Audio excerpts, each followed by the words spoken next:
Hello, girlfriend. How are you? I am Karen Ray. I'm the host here of the Being Brave Tour.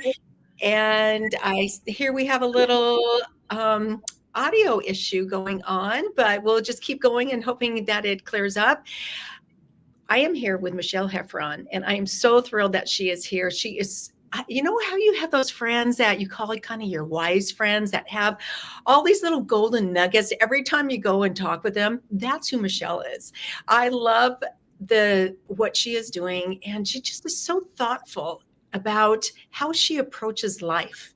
And it really does come from the heart. So Michele is a life and relationship and divorce coach, certified calling in the one coach, podcaster, speaker, writer, getting to the heart of who you are and what you're truly meant for. Michele, welcome.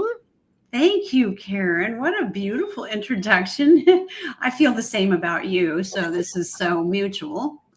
Yes, we're women of a more interesting age, and so all of our life experiences come into play, and that's what we're going to do today too, is talk a little bit about some of your life experiences, your story, if you will, what brought you here today, because that's what we're all about. We're bringing these brave conversations to the table and sharing our story along the way, and it's so amazing how women relate to it. And so I want to start off though, because Michele is going to be a feature in our January Brave magazine. And she turned in her contribution. And I'm going to read just one little thing that you have in your story because it really touched me. I had to pause when I read this. And so, ladies, I'm going to share it with you. And then we'll go into our conversation with Michele. It says, "Hello, beautiful. There's something almost being, there's something about," sorry, let's put on our glasses first. Okay, mine too. I'm not even reading, but I'm putting them on. There's something about being brave that we often get wrong. We think it means charging forward fearlessly, never looking back. But real bravery, it's quieter than that. It's the willingness to look at your life, really look at it, and see the truth of where you are, even when the truth is uncomfortable. Especially when it's uncomfortable. Wow. Michele, I call it the what is. I now have a notebook that I have labeled what is, so I can go to the truth of my life. And so that really touched me. And I don't know if that's touching some of you other ladies, so you can just go hit your I relate button. So Michele, tell us just a little bit about where you are and how you are working with women to kind of help them come to that what is moment, that truth of where they are. Yeah. Oh my gosh, Karen, thank you. That part in my story and what I wrote, I didn't always think that way. That's not how I looked at things, because I really, truly made myself oftentimes a victim in many, many ways. And my bravery then was to bull through things and make everybody else wrong or whatever it was in order for me to survive or move forward. And what I actually am learning, and now this is what I work with my own clients and people with, and really want to spread this wide and far, because I think it's a message that we all need so much, because the experiences in our lives aren't there to be problems or obstacles or bad or good. They're there to teach us a lesson. And we don't always know it, and we don't always see it. And I will say I have had to learn some lessons over and over and over. And it's unpleasant sometimes. And when you have to take a very honest look at how am I contributing to this situation, it took me a long time to even understand what that meant. Now I help people speed that process up a little bit, because I don't want people to have to fall down 6 or 7 times before they get themselves back up. But we can do it. And one of the quotes I used just today was one of my authors that I really adore is Glennon Doyle, and her whole thing about we can do hard things. Oh, yes. Like, yes, we can. But and doing a hard thing sometimes means taking a very honest look at your life and understanding that to be brave is to go back within, to understand what's going on there. And it's not about what's happening on the outside, but it's what's inside of us that is making meaning of what's happening on the outside. And when we can start to get more truthful about that, then we can start to see things open up and loosen up for us in ways that we never imagined. Isn't that something? So what is within, taking that look at what's within and then relating it to the outside world. And I love what you said, though, about speeding it up. I'm like, yes, if we could speed up those lessons and learn them, and really take them to heart, maybe we wouldn't it wouldn't be so hard, because even though there's hard circumstances, it might just be a little bit lighter load along the way. So we make we make things so easy or hard for ourselves sometimes. We really, really do. And until anytime I'm finding now that things are hard, I have to lay back and literally take a lot of a beat and go, okay, what's going to make this the most easiest, most pleasurable way, and have a little fun in it? Because I know this thing needs to be done, but if I'm driving at it the way I think I need to, I'm not doing myself a real service there, because I'm making it harder. And usually, I don't know about everybody else, but usually I come to these conclusions or these things when I'm laying in bed in the morning. I'm like, oh, yeah, I could hire somebody to do that, and I don't actually need to figure it out. Oh. Because otherwise I'm constantly trying to figure everything out, and then I'm making it harder, and then I end up spending more time or money or whatever it is on something. Or anyway, so that's the way I'm learning to look at these things. And that's how I also learn from the people I work with, because I can see what's happening in their world, but I often don't relate it back to what's happening in my world. Isn't that interesting? Yeah. So we're going to apply some of those concepts here when we'll hear about them in your story. You support women through some of the most defining moments of their lives: the divorce, the reinvention, the identity shifts. So I'd love to start with your story. And so what was a kind of a crossroads moment that really changed the direction of your life? Well, gosh, what was that crossroads moment?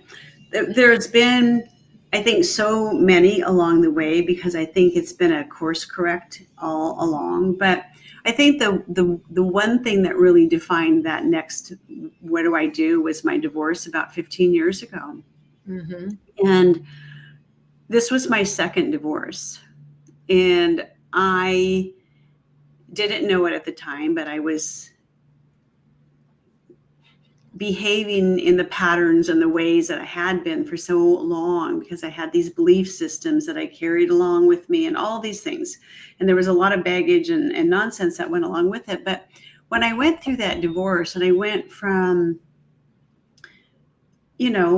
a pretty good life in suburbia with a big house and fancy cars and kids in private schools and stay-at-home mom, after a career, I went home and was active in the schools and in charities and all kinds of things. And then whammo, it came to the very, very clear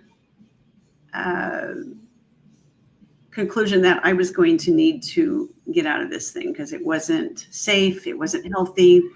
And I didn't know a thing about what I was doing at the time, but I thought I did. You hire an attorney. Wrong. Bad thing. Bad idea for me to do that first, because I knew nothing about anything else, but I was afraid of everything.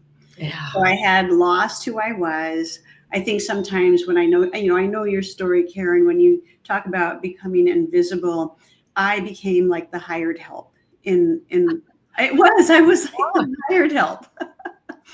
And I didn't realize just how low I had gone, but I was on my own. I had no job. I learned I didn't have a credit card. I didn't have a bank account. And I had a daughter in college and a son who was going into middle school. And I went, and I didn't know what I was going to do. I really didn't know what I was going to do. And so I guess I punted, and I was like, okay, well, I'm going to start over. I don't know how. And so little by little by little, and I look at it now. So when this defining moment, maybe it was a divorce, I had a couple knocks upside the head along the way. Right. But it was, looking back now, I call the golden thread of my life is all these things happened, and it all led me to here. And I would never in a million years have told you I would be a coach, let alone coaching women for the most part through divorces or redefining their lives and reinventing their lives after, in more of a transformational process. But I love what I do. I mean, I get excited about this kind of work that I do. And I was never excited about anything except for maybe a new outfit or a piece of jewelry before. Yeah. And I love what you said about a golden thread. What if we took a little different look at our lives? And as we are walking through those hard things, and I think that's what coaches and our mentors do for us. They help us see that golden thread and see those moments, those defining moments that maybe there's a lesson in there that maybe, as we're standing in that fear, because as you said that, it took me right back to some moments of fear as I was leaving what I knew to total uncertainty. I didn't have a career. I was a stay-at-home mom for 27 years. I know that feeling of like that financial, just walking out into the abyss. And it's like, what is next? What is that going to look like? But you started using that to move forward. Yeah. And I do think I have a lot of divine guidance, and I don't always tap into it. I've learned that by tapping into that intuition and that divine guidance more and more and more, I see now that every lesson along the way, we are learning and growing. And so even right now, here we are, almost the end of the year, right? And I have some very big changes that I am embarking upon in the new year. But I have been reflective over this past year and thinking, at this time last year, I thought I knew so much. Yeah. And you know what? I relate. I had to get beat up a couple times to really understand that you never get there. You never arrive. Yeah. You're always on your way through it. So, that's why we're meant to live each moment at a time, right? And I'm not anywhere close to the woman I was a year ago today than I am today. Yeah. And I don't expect to be so next year on December 30th of 2026. I know now that I literally am standing on a cliff and I can open my wings because I know they're going to. I can leap. And I didn't feel like that at the beginning of the year. I just wrote in my journal this morning, I said, I was saying the things about the year ahead, but I wasn't really feeling them in here. And until they drop down out of here into here, they really don't come to fruition until you have to go through some muck to get there, right? And so that's the hard part. And we learn to do hard well and accept. And so, yeah, I just, as I age and become a woman of a more interesting age, those moments, living in the moments, has a whole new meaning for me. And that's what I kind of hear you saying too. It's like you have to live in those moments to be able to go forward and to face what's next, and really, like you said, spread your wings into that uncertainty and to that unknown to see what's possible. That's so true. And I would have countered that in the past. I wouldn't have always been open to that. And until I learned that it's okay not to know everything. Yes. I have a hard one with that because I really am a planner myself. And so, yes, to just kind of accept and going forward. So, Michele, as you reflecting on your story, but what kind of what brought you here to today, what is kind of one of those lessons that you learned that you are still implementing today that you kind of go, yeah, you know what, that was my book of proof and I did that, and so I can go forward? What's something that comes to mind from your story? I think from my story is the understanding that to continue to learn and grow is what helps us expand and become who we're meant to be, because it's a constant learning about our own selves. And I think the other one is really thinking that when people come into our lives, there's usually a reason for all of that. Yeah. And we don't always know what it is. They could be somebody who's meant to be there for a long time. They could be somebody who's really irritating as hell, but they're there to teach you something about yourself because they're irritating you for a reason, and it usually has a reflection upon you. And I don't like that, but I'm learning that that is part of it. So I had to really look at, like, my ex-husband, for instance, because I was really angry for a very long time over that. And it's not that he didn't do terrible things, because he did, but it's also that I don't have to hang on to that anymore. Yeah. And I needed to learn something about myself in that. And that is one of the patterns that for me that I've had to learn over and over again, Karen, is that there's ways we behave in our relationships. And it has a lot to do with the patterns that we have created in our lives. And it's starting to get a lot more clear about when I need a pattern interrupt. And that's when you need a girlfriend to come tap you on the shoulder. And so I'm wondering, the ladies listening, what is your kind of your pattern that needs an interruption that keeps coming back? For me? Oh my gosh. Okay. So, you know, and I get real deep in some of this because it's not that I'm I'm not a therapist and I'm not licensed in that, but I go through and I study so much of this and understand how our psychologies are built and all of that. And one of the things is when we start talking about our attachment styles and how we operate, and most of it is ingrained in us when we were in childhood. And I had to get really, really clear about how I was showing up in relationships in the way that if I didn't feel safe or secure, I would be one of these people who was like, I want this, but as soon as anything goes wrong, I'm out the door, or I'll back off. And so it was always this constant not allowing my own heart to be exposed because I was always protecting it. And until we can get very vulnerable in our own skin and learn how to love ourselves, which has been the trick for me. I don't know about any of the other ladies who listen to this, but loving ourselves is what has to come first before anybody else can truly, truly know us and love us. And that takes some work. That does take some work. And to also, around that too, I have always, what does that really look like? What does that, because I think I wasn't, and now, so I had to reframe that word because that word just didn't resonate. Right. So for me, what it looked like is I had to honor who I am. Yes. And so that to me speaks to me be in relationships. It's kind of like you got to find the words that work for you that Yeah.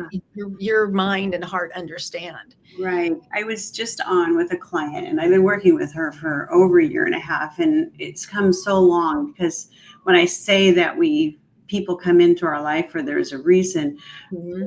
this particular person I'd known since we were 14 years old. And I know, and it was just a fluke that all of this stuff kind of came down in her life. And I was the first person she called. And I was like, and I wouldn't have been the likely suspect. And so what I learned in that whole thing, we were just talking about that part today, is it takes some time to go through and identify what part of us isn't crazy about ourselves, who isn't honoring ourselves. Yeah. And understanding why that is. It wasn't because of my ex-husband, or it wasn't because of this, that, or the other things. What it was, the meaning I was making out of that. But then you have to take that another step further. And there's all these kind of steps along the way. And it's really about, unraveling so you can rebuild. And we often want quick fixes in life. Yes. And we are, even at our age, Karen, of the Amazon era. I order it today and it's here in an hour. And so that doesn't work when we are working on our own selves. And when it comes to honoring ourselves or developing a healthy, happy relationship with ourselves, it takes a little longer, and it takes commitment, and it takes persistence. And it cannot be one of those things that gets tucked away on a Saturday afternoon or read in a book, because the application is way different than the intellectualization of it. Mm-hmm. Most of us say, oh, I read that. I know that. Well, yeah, I said that for years, but I was still doing the same stuff, and I was still having the same bad stuff happen to me. And so Oh my gosh. So these different patterns, these different patterns that we have. I love what you said too about unraveling to rebuild. You got to unravel it all and kind of come to, like you said, to the truth of that, how we started this conversation, really coming to the truth, to what your truth is, who you are. yeah. Even when it's uncomfortable. And there's, those pieces, Michele, that, gosh, it's hard to look at ourselves sometimes because you don't want to admit that you're like that. Yeah. Yeah. So what I now incorporate more into my life, Karen, and this is what I love about you. You're always smiling and you're always laughing, because if you have some fun with yourself, Yes. you can get really good at saying, and laughing at yourself a little bit. Yeah. And saying, you know what, I don't have to be so damn serious all the time. I mean, I feel like I was one of those people who was born with 11s in my forehead here, Yeah. I had this picture on my desk. You can't even see it, but I'm like 8 years old or something. And it's Easter. I'm all dressed up. I look so cute, but I have a frown on my face with 11s in there. And it was like, oh my gosh, I was 8 and I had 11s in my forehead. Oh. They probably invented Botox for me. Oh my goodness. Yeah. And all those things that we grow up with. It's just amazing. I know. So one of the patterns that kind of keeps showing up in my life is that just kind of, I finally kind of put a little word around or some words around it, is I have a voice and I need to use it. Yeah. Because I grew up, when I faced things, I would just be quiet. I'd let everybody else tell me how I felt, what I needed to do, all these things. And that's in my marriage too. I did not use my voice. Yeah. I didn't say who I was. I was trying so people pleasing, and I know a lot of ladies might relate to some of that. But yes, so you come through your story. You're here today. We're looking at the truth. You're helping women walk through some of those really difficult situations, helping them to find their own golden thread and to weave those pieces, that tapestry together. So what I'm really excited about is that as we bring this magazine, the Brave magazine, together, women like you are coming and giving these women that I'm holding up my hands like a little gift. We're giving them a gift to take that one brave step. Yeah. You know, Yes. they can be sitting on the couch with their cup of tea and a little Mhm. candle lit and walking through this. So just give them a little idea of what you will be providing for them in January in the Brave magazine. Just a little sneak peek, if you will.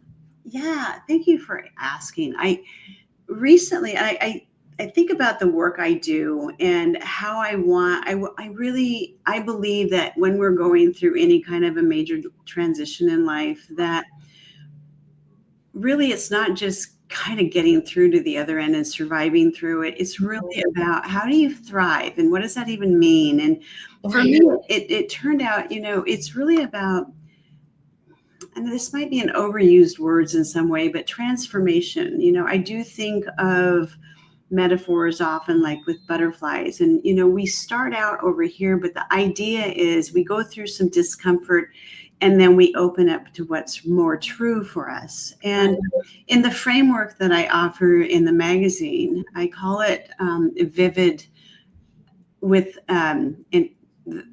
vivid cubed. So the D is cubed, and it's being able to operate or establish what your values are in any moment. I mean, you could do this for anything simple or something big. But like if you're planning, this is a simple thing. Like if you're planning a vacation, Mhm. what are the values what do you value on vacation? Well, some people like to camp, but not me. And so, so it's basing things on what your values are. Do you want to walk a lot, or do you want to get on a boat, or whatever it is? And then you set some intention around that. So when we get clear on our values and then we put an intention about what do we want this whole thing to be, how do we want this to feel to ourselves? And it's about the feelings and how do we want to experience this Yeah. next thing. So, and for instance, if you're going through a divorce, I think there's nothing more relevant than doing something like this to start with, not the outcome or who gets the house or all these other things. Is how do you want to start this? Let's create some values. Let's set an intention. Let's create a vision. And when you have a North Star, then Yeah. you have something you're shooting for all the time rather than floundering around out there filing paperwork that you don't even know is relevant or not. And then you get to the I is an important one, because in any kind of a transition in life, you are recreating an identity. You're shedding an old identity, Mhm. stepping into a new one. But you get to decide who that identity is. It's like you finding your voice, Karen, and saying, I got a voice and I can use that. That's not who you used to identify as, Not right? at all. Right. And I didn't either. I mean, using my voice and doing what I'm doing today is like unheard of in my mind. And I was in the theater. But I didn't do any of this sort of stuff. And then when we get to the D's, then you can start really discerning what you've come up with here. Mhm. You can make decisions that are based on values, intentions, vision, and identity. And then you can go in the direction you are meant to go in. Yeah. And this is why this framework for me is something any of us can use for almost any circumstance in our life. And sometimes we need help, because sometimes what I find I worked with coaches for years and still do. It's having some kind of accountability and direction and eyes on stuff that I don't see, because I have a lot of blind spots. I don't know about you, but I do. And when I can get open to those now more easily, I'm not so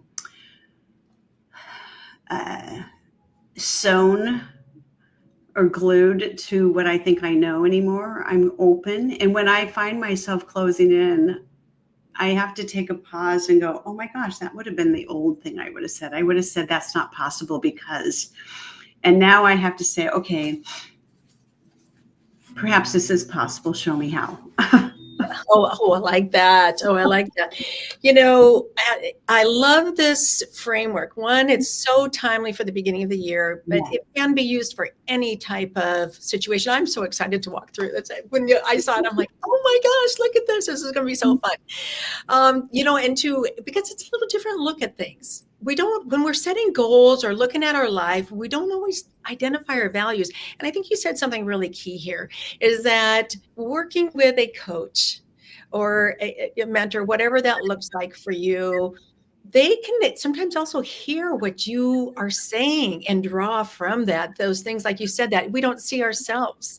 They can see sometimes more in us than what we can see, and help us to also discover and to go a little deeper. And I think that's one of the things that you are so good at, is that you ask those right questions of helping us kind of open up a bit and go, oh, is that really what I feel? Or is it something even more?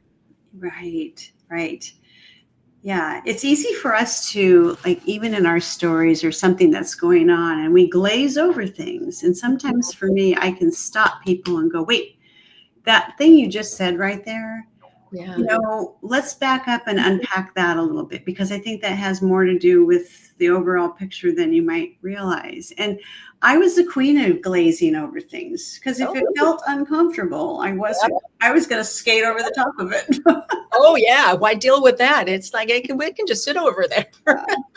and learning how not to justify or make excuses or create a story around it. yes, and so much. It's so interesting. One of the things I was just reading today is, as we get older, it's through wisdom.